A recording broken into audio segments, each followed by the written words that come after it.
Pessoal, como o mundo dá voltas, né? Há 9 anos atrás, nessa mesma arena, Madison Square Garden, Conor McGregor se tornava o primeiro duplo campeão da história do UFC. E nesse mesmo card, onde ele conseguiu esse feito, Khabib Nurmagomedov lutava no card preliminar. E no corner dele estava seu grande e fiel amigo Islam Makhachev, que na época ainda estava engatinhando no UFC. E olha só que curioso, nessa mesma arena, agora há pouco, o mesmo Khabib, o mesmo Islam, só que agora em posições diferentes. Islam Makhachev recebia o seu segundo cinturão e quem o entregou foi o Khabib Nurmagomedov. E acho que agora a gente pode bater o martelo definitivamente e dizer que o aluno superou o mestre. Islam Makhachev superou Khabib Nurmagomedov. E nessa noite, no UFC 322, entregou talvez a melhor performance da sua carreira, enquanto conquistou o cinturão dos meio-médios, se tornando o novo duplo campeão e também bateu uma marca histórica que era patrimônio nosso, a marca de 16 vitórias seguidas, a maior sequência de vitórias da história do UFC,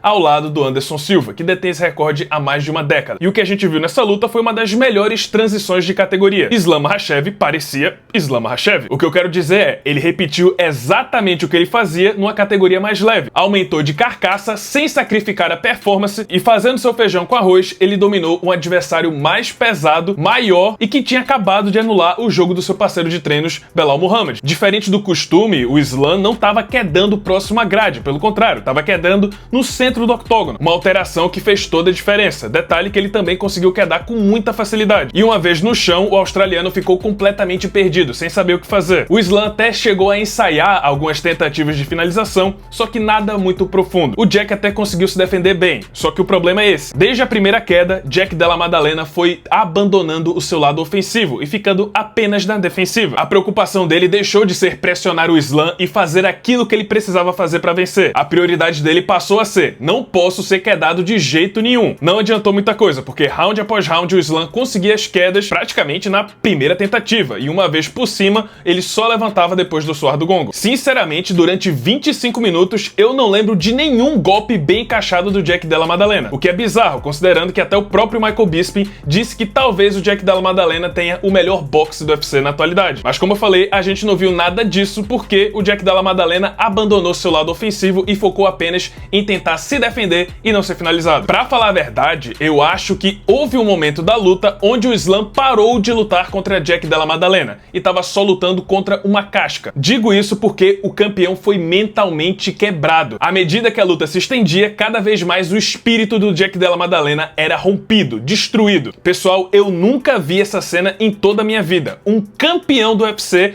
praticamente chorando porque estava sendo dominado, porque estava levando uma surra, estava perdendo, estava sendo subjugado e não sabia o que fazer. A expressão de choro, de pura frustração é nítida. E com essa quebra do psicológico, com certeza o Jack Della Maddalena esqueceu tudo que é estratégia. Como eu falei, focou apenas em sobreviver e não passar ainda mais vergonha, porque a situação já estava muito feia. E olha, pessoal, não quero ser insensível ou babaca, mas pelo amor de Deus, um campeão do UFC chorar durante uma luta. Eu sei que ele passa por desafios, aliás, não sei, sabe-se lá o que é que ele passou, o que é que ele passa, o que acontece na vida dele, no corpo dele, na cabeça dele, na preparação pra luta, nesse meio que é tão conturbado que é a vida de um lutador de MMA, mas você há de concordar comigo que você não espera essa postura de um campeão da maior organização de MMA do mundo, chorando durante uma luta porque tá perdendo. Sinceramente, achei uma cena patética. Jack Della Maddalena já tinha perdido muito antes de anunciarem o resultado. Ah, Carlos, mas ele estava sendo dominado, soterrado, não estava fazendo nada por 25 minutos. Vou comparar então com um caso bem recente, Dricus du Plessis. O Dricus sofreu uma surra muito pior do que o Jack sofreu nesse sábado, afinal ele levou mais de 500 golpes durante 25 minutos, levou pelo menos uns 2 10-8 durante esse combate, e mesmo assim, no intervalo entre rounds, você não via ele com cara de perdedor. Pelo contrário, estava sempre sorrindo, confiante, ainda crente que poderia vencer, porque essa é a mentalidade de um campeão. E não só isso, mas nos últimos 20 segundos de luta, quando tudo estava perdido, o Dricus du Plessis ainda estava indo pra cima do Chimaev,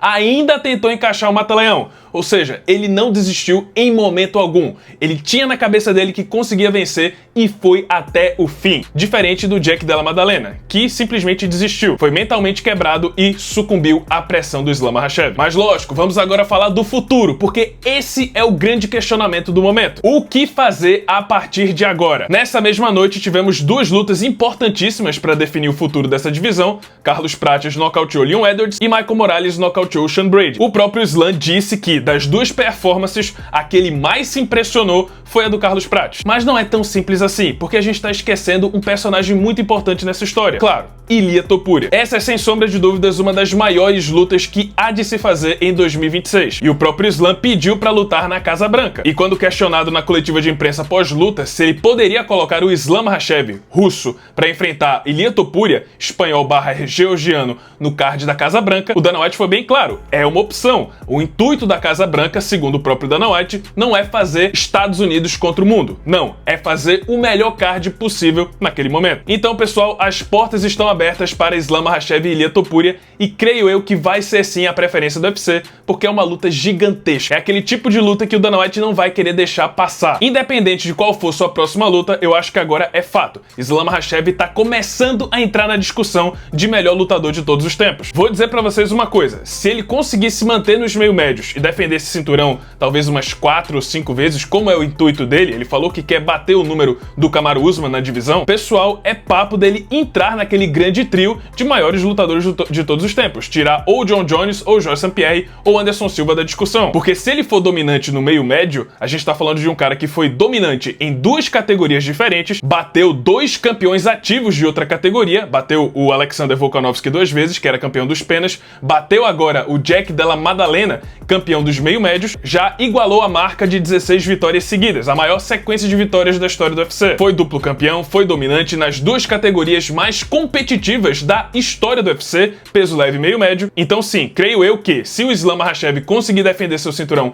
mais algumas vezes, ele pode se tornar talvez o maior lutador de todos os tempos. Falando em maior de todos os tempos, Valentina Shevchenko simplesmente deu uma aula na Weili Zhang. Muita gente comentou que essa luta foi chata, foi paradona, mas sinceramente eu não pisquei em nenhum momento desse combate, porque o nível técnico apresentado pela Valentina Shevchenko é de se admirar. Quem acompanha o MMA não ficou parado assistindo a luta, a empolgação, mas sim admirando o que estava sendo feito. A Valentina Shevchenko simplesmente tinha uma resposta para tudo que a Weili Zhang conseguiu oferecer. Ela manteve a distância contra a chinesa, golpeando com chutes, principalmente na linha de cintura. Quando a Zhang tentava encurtar, ela a recebia com um contragolpe, uma joelhada na linha de cintura, um golpe na linha de cintura, um jab de encontro, um direto de encontro, e caso ela se aproximasse ainda mais, ela botava pra baixo. Então olha só a situação da Zhang. De longe eu tomo chute, se eu me aproximar eu tomo contragolpe, e se eu ficar perto eu sou derrubada. Detalhe, na luta agarrada a gente viu claramente por que existem categorias de peso. A diferença física aqui foi gritante. A Zhang, que é muito forte para sua categoria de origem, foi subjugada pela Valentina. Não conseguiu bater de frente com a força da campeã mais pesada. No fim das contas, essa que foi, na minha opinião, a segunda maior luta do MMA feminino, na minha opinião, elevou a Valentina Shevchenko à segunda maior lutadora da história. Claro, atrás da Amanda Nunes, que a venceu 2 vezes,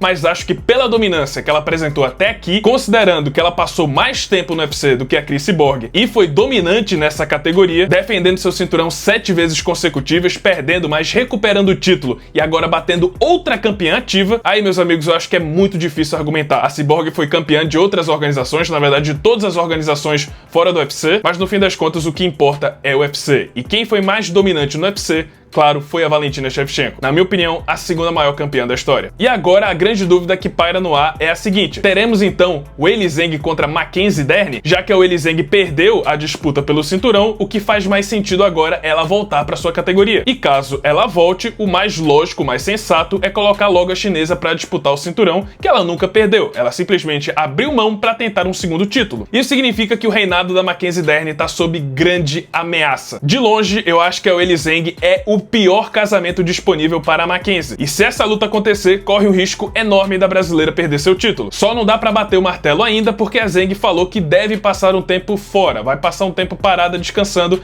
e ainda não decidiu se vai descer ou se vai permanecer nessa nova divisão. Vamos torcer para que ela fique, porque aí pelo menos conseguimos manter mais um cinturão brasileiro, porque sinceramente acho bem difícil a Mackenzie Dern vencer a chinesa. Mas é isso, pessoal, esse foi o vídeo, espero que tenham gostado. Se você gostou, deixa seu like, se inscreve no canal, já ativando o sininho das notificações para não perder o próximo conteúdo. E é isso, muito obrigado por terem assistido e até a próxima.